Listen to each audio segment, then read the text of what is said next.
Gotta say, I didn't expect a LEGO game to remind me why I fell in love with Batman in the first place, but somehow, LEGO Batman Legacy of the Dark Knight actually does that. Because underneath all the jokes, the goofy cutscenes, and the usual LEGO chaos, there's a game here that genuinely feels like a celebration of the Batman's entire legacy. And honestly, this might be the most ambitious LEGO superhero game we've gotten in years, so yeah, we need to talk about this one. Hey, it's Cobra here to save you all from the paid, dishonest, sellout opinions out there on games, movies, and shows. Topic of discussion today is, of course, LEGO Batman Legacy of the Dark Knight. Say that 6 times fast. I bet you cannot do it. Are you willing to bet your life on it, Darrow? No. In today's video, I'm going to share with you my brutally honest opinion about it, from gameplay, exploration, and overall fun factor. We're going to dive into it all. For each positive aspect, I'll give the game an up on the counter, and every negative aspect will get a down, ultimately so you can decide if it's a waste of your money or if it makes you feel like this by chance. This is how Batman begins. To dance. You swing a pretty mean cape, stranger. Heard a giant bat learn to dance. Real quick, as always, before we begin, I want to thank all of you that have subscribed to the channel so far. We now sit at 3,600, and I couldn't be more thankful for that. And if you're watching this video and somehow haven't subscribed already, What are you waiting for, huh? What are you waiting for? anyway though, let's talk about LEGO Batman Legacy of the Dark Knight.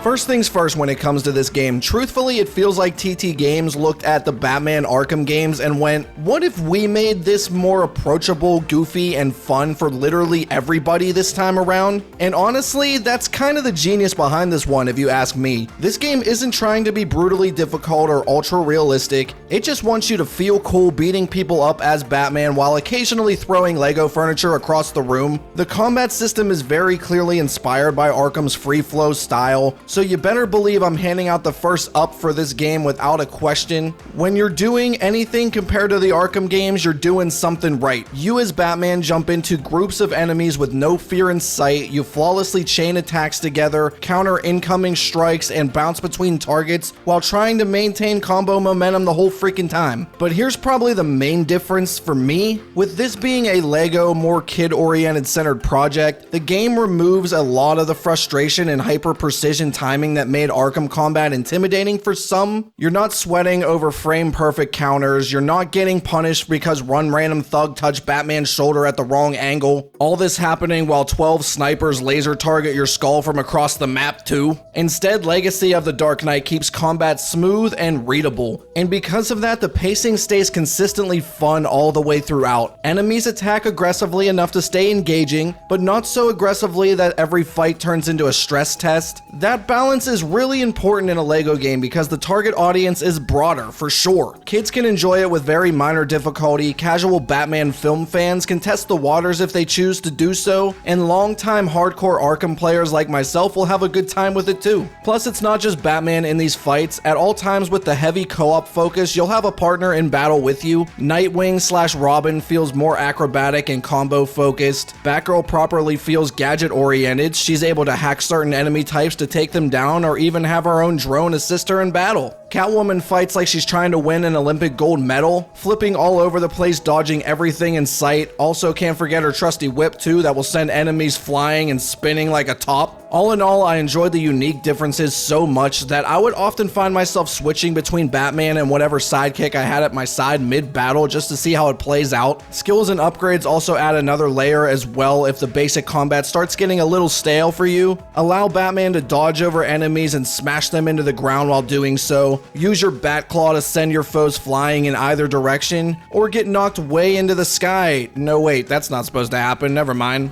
Hey, I just got this thing!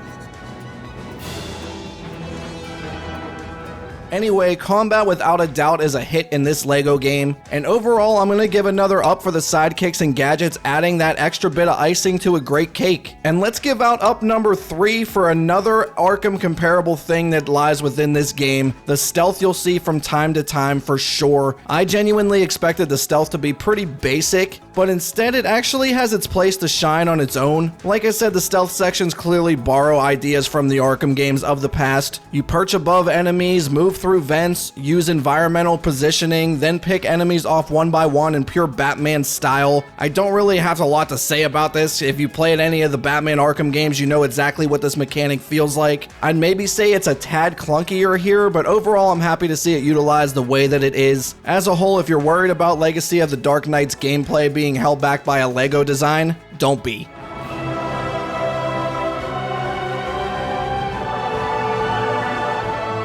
While gameplay itself is great, and usually the most important aspect of games more often than not if you were to get my opinion on that, it's not the case in my opinion for this particular game. Celebrating the historic legacy of the Dark Knight is why we're all hyped this time around, hence the title. This game doesn't just pull from one Batman era, it pulls from everything. Classic comics, Arkham games, animated series, modern and classic movie moments. So yes, I'm giving a big time up for the story as a whole. Somehow they used elements from all those different eras of Batman, sprinkled in some originality of their own, and it manages to blend together all without completely exploding into multiverse soup. If you want iconic Batman moments, this shit gives you an endless buffet of Batman moments. Also, it does all this without forgetting it's a Lego game where somebody can accidentally explode into plastic bricks after slipping on a banana peel. The coolest part of the story is how it recreates these iconic moments while putting its own Lego spin on them. Here's some examples for you.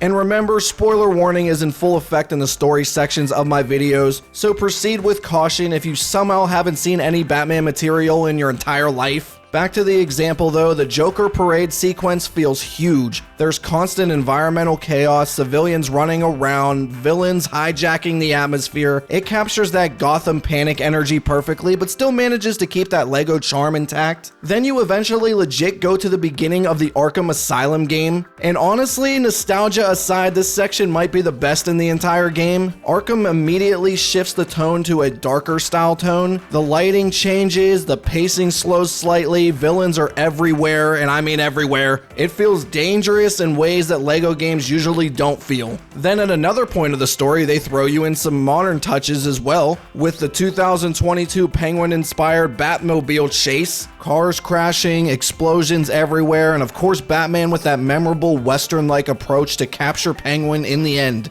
With all these eras mixed together into one game, I'm obviously going to give out an up to how many characters / enemies you get to experience along your way. The roster in this game is honestly absurd if I'm being blunt with you. Villains everywhere, heroes everywhere, sidekicks everywhere. At some point it genuinely started feeling like Gotham had a higher supervillain population than normal citizens. Where do I even begin? You've got the Joker, Harley, Riddler, Mr. Freeze, Poison Ivy, Scarecrow, Two-Face, Bane, Firefly, Penguin, Condiment King, Kite Man, Ra's al Ghul, Talia, Egghead. Honestly, I don't know what more you can want for a roster is my point. And the coolest part, most characters actually feel distinct from one another. They don't just exist as background cameos, villains have accurate personalities, which ties in perfectly with yet another up, the level design honestly being some of the stronger parts of the game too. Thanks to each villain supplying you with so many different character-specific areas. Every mission feels different with plenty of unique experiences to enjoy along the way. Again, Robin's circus-inspired sequences are visually creative and mechanically unique. Bright colors, acrobatic traversal, environmental puzzles built around movement, not just combat. Then in an instant, the game can shift you into something completely different, like my favorite movie scene of all time, for example, the full-on Batmobile chase with the tumbler smashing through Gotham streets, chasing the Joker in that semi-truck. This puts you behind the wheel driving on top of rooftops and hitting jumps like you're in a freaking stunt race. This type of pacing variety is huge during your playthrough in this game. You'll go from high action sequences to a slower detective pace tracking clues needed to catch a different baddie at times. And if changing pace, villain overload, or action isn't enough for you, then there's always reliable Lego humor charm that will capture you as well. So yes, another up for Legacy of the Dark Knight, carrying on this Lego tradition that is in every Lego game you've probably ever played. The humor is pretty constant, but more importantly, it rarely becomes annoying, and I really think that's hard to pull off, and it's impressive. The jokes come from visual gags, exaggerated animations, environmental destruction, character reactions, and the humor super works because it contrasts Gotham's darkness perfectly in this specific LEGO title. One minute you're sneaking through Arkham Asylum, the next minute you're brawling with a ton of bad guys in a ball pit, because why the hell not?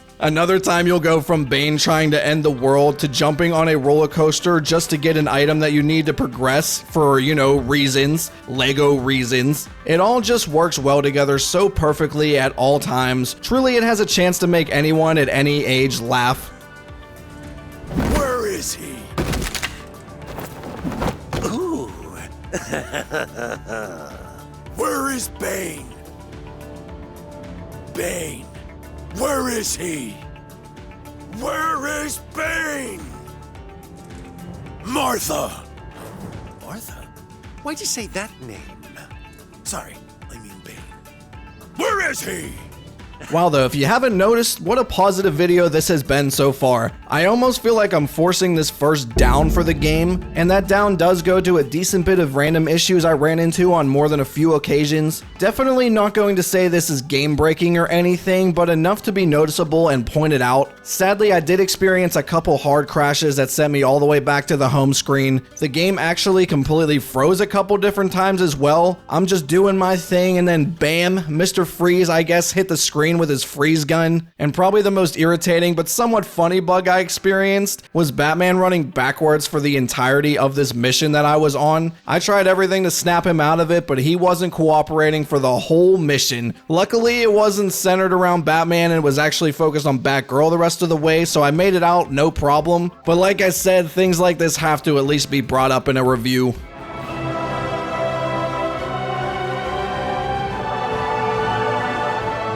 Now, I know I said the legacy-centered story is why we're all excited about this specific LEGO Batman title, and that is true as far as the hype goes, but the true meat on the bone in this entry ended up being exploration. This was something I did not expect to go as hard as it did, but consider me impressed, TT Games. Right away, I want to give an up to the visuals for being way better than they needed to be in a LEGO game. The lighting system absolutely carries Gotham City throughout your playthrough. Streetlights reflect off of wet pavement, fog rolls through alleyways while police sirens bounce around distant rooftops, and neon signs glow through heavy rain. And speaking of the rain, you'll see this shit landing on your LEGO characters, realistically roll down them and fall off like it would to a real person. Again, it's a LEGO game. You did not need to go that hard. But I love every second of it if I'm being honest. But I don't want to talk about the visuals too long because overall not super important in a LEGO game, because exploring is what I really want to touch on here. Gotham is wide open for you, and when it comes to getting from point A to B, traveling really doesn't get much better than this in a Batman game. Moving around Gotham feels so good. Again, stop me if you heard this before, straight out of the Arkham games, Batman's gliding system is smooth and fast, flying between skyscrapers feels satisfying simultaneously.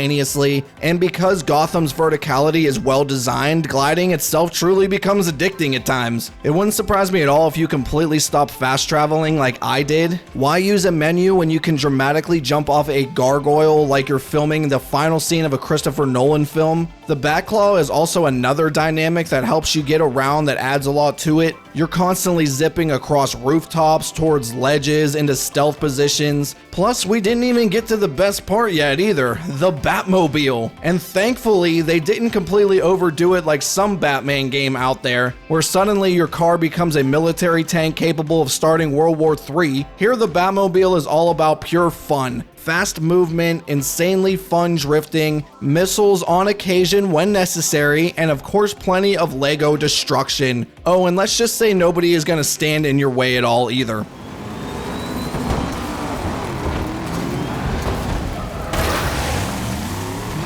Plus, like everything else in this game, you get a ton of options from the different eras of the Dark Knight. Go with the classic old school vehicles, the 2022 Batman muscle car look, the intimidating tumbler we all know and love, or the badass bike that explodes out of the tumbler that you can literally jump off of civilian cars with. Does it really get any better than that? And up to now, you might be wondering, what reason do I have to travel around LEGO Gotham City though? And to be honest, in this game, what reason don't you have to explore this city? So real quick, let's give out another up for the previously mentioned traveling and Batmobile mechanics, plus an up on top of that for this world being filled with tons of shit to do. There's constantly stuff happening as you travel around anywhere. Seriously, take your pick. Small Riddler challenges that'll test your brain a little bit, but not too much. Falcone fortunes, mainly for Catwoman to open up secret rooms in order to steal some loot. Vehicle races, do I even need to explain how awesome these are in a Batman game? Combat tests that throw you into a fight pit basically, and your job is to not only survive all the waves, but do it as fast as possible to beat the time. Plus, maybe my favorite activity, the wanted posters. Locate the 3 items needed to identify the criminal, connect the dots, and then you take him down. It just has a realistic feel to it. I like it. I don't know what it is about it. It's just cool. Also, on top of all of that, random crimes constantly happen around every corner, no matter what you're doing, and so much more if I'm being real. At the end of the day, even if they're simple because of a Lego game, they reinforce the fantasy that Gotham is always unstable, which honestly feels accurate considering Gotham apparently has 48 supervillains, 900 armed gangs, and a clown infestation problem all the time in this game. And we aren't even done with positivity yet, don't you worry. If you're the type of player that likes to run around and collect things, whether it's in Gotham or the actual levels themselves, Lego Batman has you covered just like all the other Lego games before it. So yes, and up for the collectibles that plague this game everywhere. Want to upgrade your gadgets to do more things? Well, Wayne Tech upgrades hide in levels and they hide in Gotham for you to discover. Red bricks also unlock different color and styles for all the outfits you unlock in the game. Not really my cup of tea, but I try to be as objective as possible when reviewing games, so I mean, it's a cool addition, I guess. Honestly, I wasn't aware that these still exist either, but mini kits remain dangerously satisfying to collect because your Lego game, duh. Who doesn't want to collect mini kits? And it's even fun to locate purple studs to grow your stud bank account rapidly. Even though that brings me to another small negative I had in this game, I'm gonna give a minor down to the shop options presented. I know this Lego game isn't like the other ones like Lego Star Wars or the Marvel ones. There's no spending studs to unlock characters, but all you get in this one is some goofy looking outfits for your heroes and pointless display stuff for something we're gonna touch on in a second. If you're into that kind of thing, then you can completely ignore this down, I will say, but I found it to be very underwhelming, to a point that I even stopped collecting studs altogether because I really didn't care about anything in the store. But what I was referring to a second ago is the game's final up, the Batcave, and its customization as well, we could say that. This place is simply amazing. When you first arrive, you get to see all your vehicles displayed around you, and you want to talk about freaking awesome immersion. Then you learn that you can expand the Batcave, and these aren't just tiny additions either. These are full-on massive rooms that won't go unnoticed. Build a giant display of all the costumes you've unlocked during your playthrough. Expand with some cosmetic rooms that don't really add to the gameplay, but they look cool, so why the hell not? And again, if you're into that kind of thing, they let you freely build whatever your heart desires in certain sections of the Batcave, which is what the display stuff in the shop was for earlier that I just touched on. And I have nothing against that stuff, there just wasn't anything I would die to have. But again, if you're into that kind of thing, then do it up here. As far as reviewing goes, Batcave customization and expanding is definitely a positive addition to the game for sure, without a doubt in my mind.